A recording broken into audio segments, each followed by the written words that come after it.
Here we are in March. I just wanted to show this little shot of Blucher's assault. It finished, but he used the full reserve capabilities, which is really potent. He managed to not only kill about 5 or 6 white southern units, but also to isolate another 5 or so. It's a powerful leader. When you spend the 3 supply and you've got a position where you've got an outflank like this, take a little bit of a risk. This is what can happen. Here we are in April 1921. A lot of things are moving. We lost a lot of units due to supply on both sides. The strong actions during the winter turn caused that to be the case. All right, what's going on? Well, Trotsky has made a move into Estonia in order to try to flank the Poles.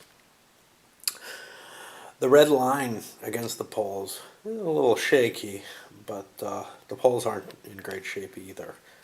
That brings an interesting point, which is that the Russians picked up a lighter, the Treaty of Riga. I haven't decided whether or not I'm playing it.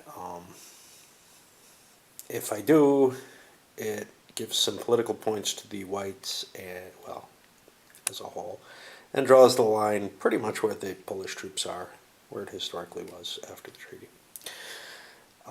Poland's probably not going to get any further than that. The question is whether or not the Reds could completely defeat Poland.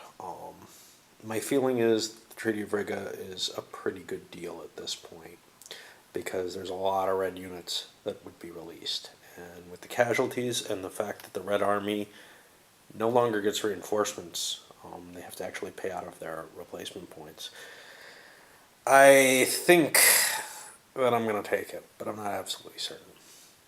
We didn't see a lot of movement here except for attrition on both sides. The loss of a white leader was a major loss to them, and all the movement by the Red units caused them to leave a few out of supply, just because of the leadership being in the wrong place. We see Blucher's offensive, which Budenyev then took some advantage of, and Frunz is now in command, well, in supply and able to command some of those units. So we're not going to see that kind of situation, I think, where the Reds where they have not enough leaders to handle what they have at the front.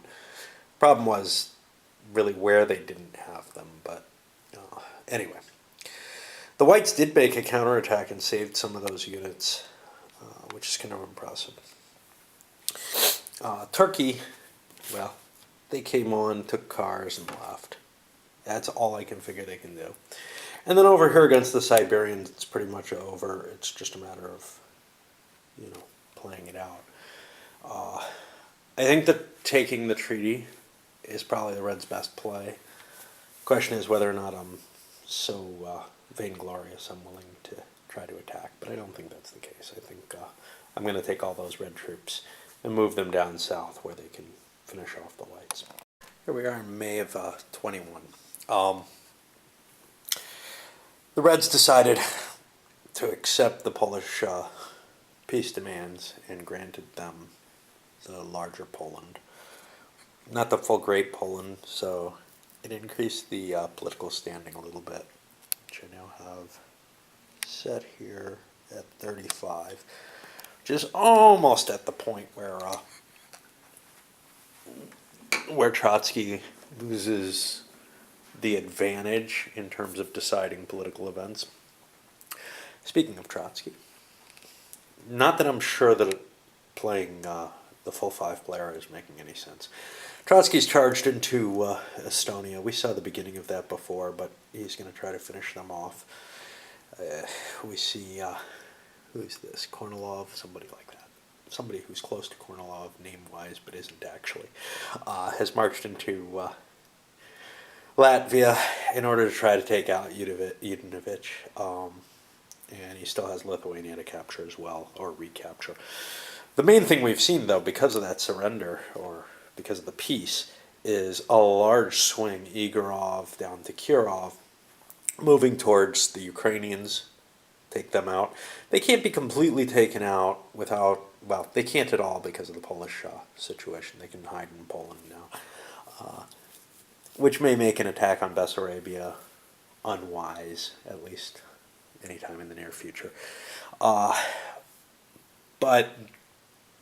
Kirov as a garrison can pretty much lock them in place. We're also seeing the Red Line in the south strengthening as they move a lot of their garrisons, etc. Remember, we had a supply problem last turn, or last month. This month, that got not only cleared up with Frooms coming into place.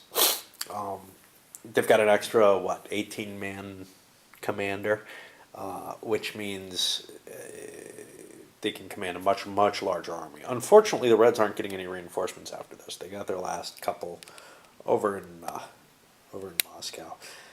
And that's the end, except for what they pay for with replacements. The White Line does not look like it's sturdy at all. I know it looks kind of solid there, but it's going to be outflanked on both sides, and it's just a matter of slowly crushing it. Meanwhile, the White Line in the Siberia is in serious trouble. They decided not to pull back from, I don't know what town that is, Saratov, maybe? No, that's Saratov there. I don't know what that is. Let's see. Samara. They decided not to pull back from there because, in general, what the Whites want to do at this point is hold on as long as they can. That's about the best they can do. I think every other time I've played it, I've called it at about this point, where it was clear that there's nothing coming in to help them.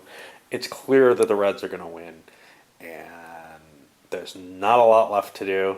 But I do want to play it out a little bit further, just out of a certain masochism, I think.